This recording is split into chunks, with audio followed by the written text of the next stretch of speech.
कथा श्री गुरु अर्जन देव जी की। गुरु जी के प्रसिद्ध प्रेमी सिखों की वार्ता। काबल वाली माई। एक माई रोज ही सुबह अमृत सरोवर की कार सेवा करने आती और कार सेवा करते समय कभी कभी अपना हाथ ऊपर करके हिलौर दे देती। जब संध्या का समय होता तो वह संगत से ही लोप हो जाती थी। जब कुछ दिन इस तरह ही कार सेवा होती कुछ सिखों ने देखी तो उन्होंने गुरु जी को बताया कि महाराज, एक माई सुबह कार सेवा में शामिल हो जाती है, कार सेवा करती हुई कभी कभी हाथ ऊपर को मारती है और संध्या समय पता ही नहीं कहाँ लुप्त हो जाती है। यह बात गुरु जी ने माई को बुलाकर जब पूछी तो माई ने कहा कि महाराज, मैं रोज काबल से सुबह आते समय अपने छोटे बच्चे को पंघूड़े में सुला कर आती हूँ और सारा दिन गुरु घर का दीदार करके संध्या समय अपने घर काबल चली जाती हूँ। जो मैं कार सेवा करते समय हाथ ऊपर को मारती हूँ, यह मैं अपने बच्चे को पंघूड़े में हिलौर दे देती हूँ और ताकि वह सोया रहे, जाग कर रोए नहीं। यह बात सुनकर गुरुजी ने सिखों को तसल्ली के लिए माई को पूछा कि इतनी दूर काबल से किस तरह आती और जाती हो। माई ने कहा, मैं अपने पतिव्रत धर्म के बल के कारण क्षण में ही यहाँ आ जाती हूँ और क्षण में ही अंतर्ध्यान होकर वापस घर पहुँच जाती हूँ। गुरुजी ने सिखों को कहा कि पतिव्रत धर्म में बड़ी शक्ति होती है, जो चाहो वह कर सकते हो, यह कोई आश्चर्य की बात नहीं है। गंगाराम ब्राह्मण। बठिंडे का रहने वाला एक ब्राह्मण गंगाराम एक बार ऊँटों पर बाजरा लाद कर बेचने के लिए अमृतसर आ गया। उस समय गुरुजी संतोख सर की सेवा करवा रहे थे। गंगाराम ने देखा कि यहाँ हजारों मजदूर काम कर रहे हैं, यहाँ उसका बाजरा बिक जाएगा।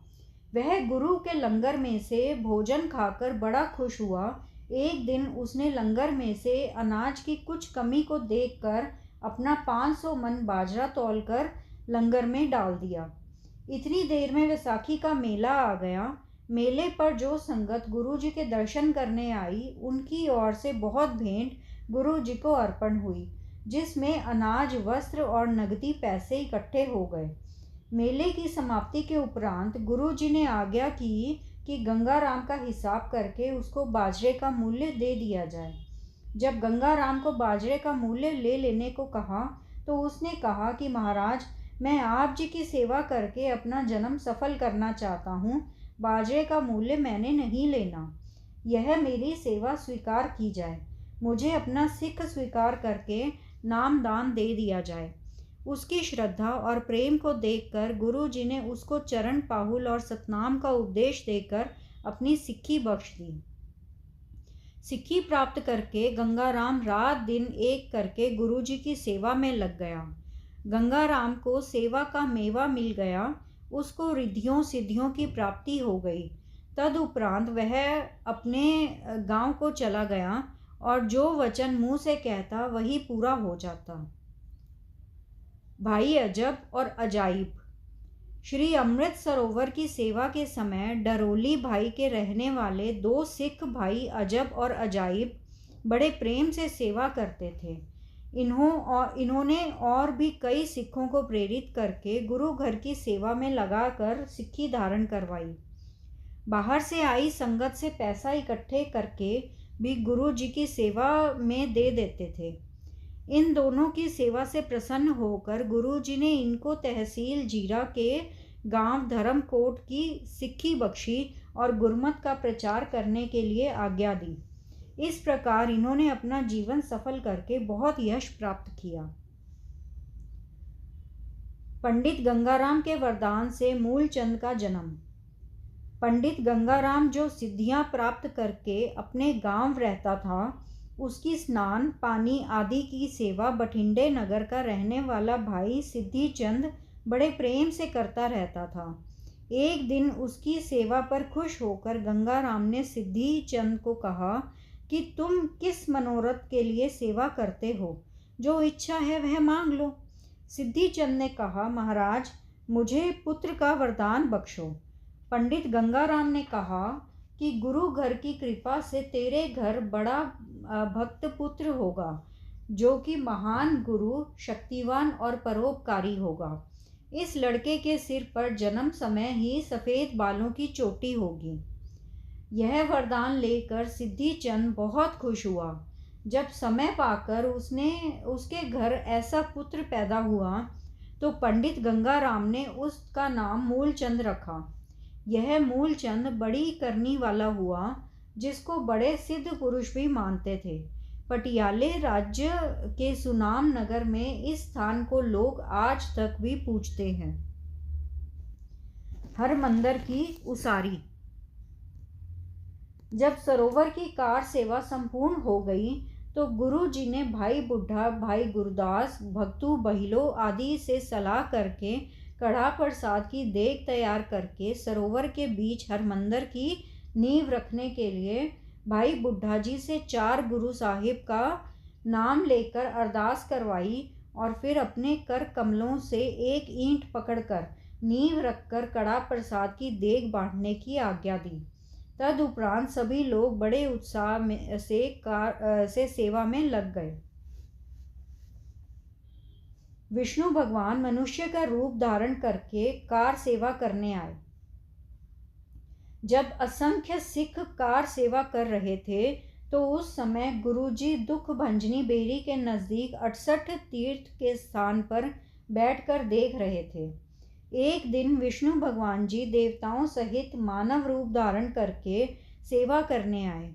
कोई देवता मिट्टी की टोकरियां भरता व कोई उठाकर बाहर ले जा रहा था।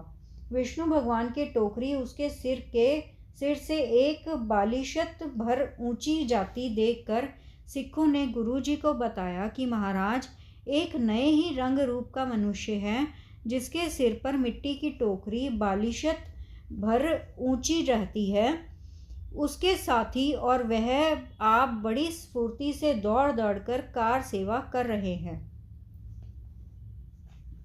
विष्णु भगवान जी ने आशीर्वाद दिया कि यह मेरा सबसे श्रेष्ठ मंदिर होगा। यहाँ सदा ही मेरे नाम का कीर्तन प्रवाह चलता रहेगा। इस प्रकार वरदान और वचन करके विष्णु जी आलोक हो गए। तरन तारन सरोवर की रचना।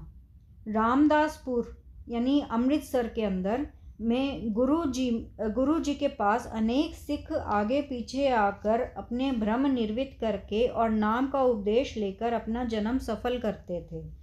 एक दिन गुरु जी ने अपने ननिहाल परिवार को मिलने के लिए गोविंदवाल जाने की तैयारी की और अपने साथ भाई बुड्ढा जी आदि कुछ वृद्ध सिखों को ले लिया। रामदासपुर से चलकर आप जी अब वाले तरन तारन वाले स्थान पर एक वृक्ष के झुंड के नीचे एक पानी के कच्चे सरोवर के किनारे आराम करने बैठ गए। गुरु जी की महिमा सुनकर वहाँ कुछ कुष्ठ दर्शन करने के लिए गए। उन्होंने प्रार्थना की कि सच्चे पातशाह, हम इस रोग से बड़े दुखी हैं, हम पर कृपा करो जिससे हमारा यह रोग दूर हो जाए। उनकी श्रद्धा पूर्वक प्रार्थना स्वीकार करके इस स्थान के आसपास के गांव पलासौर और खारा के प्रतिष्ठित लोगों को बुलाकर गुरुजी ने कहा कि इस स्थान पर हम एक तीर्थ का निर्माण करना चाहते हैं जिसमें स्नान करने से कोढ़ियों का कुष्ठ रोग दूर हो जाएगा। गुरुजी का यह वचन मानकर उन्होंने गांव के लोगों को 1,57,000 रुपये देकर गुरुजी को ज़मीन सौंप दी।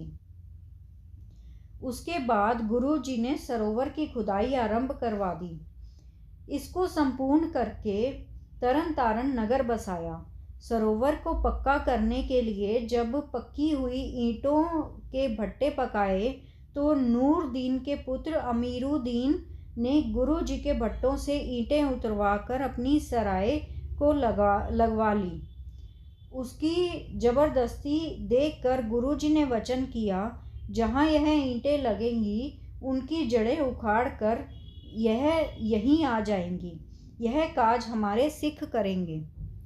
गुरु जी के यह वचन सरदार जसा सिंह रामगढ़िए ने पूरे किए। जब उसने नूरदीन सराय और उसके मकान को गिराकर उन ईंटों से ही तरन तारन के सरोवर के दो तरफ पक्के किए, सरोवर और मंदिर की बाकी सेवा महाराजा रणजीत सिंह और कंवर नौनिहाल सिंह ने करवाई। कंवर ने एक मुनारा भी सरोवर के किनारे बनवाया, जो आज तक कायम है। गुरु अर्जन देव जी का जारी किया हुआ यहाँ कुष्ठ के रोगों का एक आश्रम भी है। गुरु जी का कथन है कि इस सरोवर में स्नान करके कुष्ठ रोग ठीक हो जाया करेगा। सतनाम सतनाम सतनाम जी, वाहे गुरु जी। सतनाम सतनाम सतनाम जी, वाहे गुरु जी। वाहे गुरु तेरा शुक्र है, शुक्र है, शुक्र है तेरा दात्या, तेरा शुक्र है।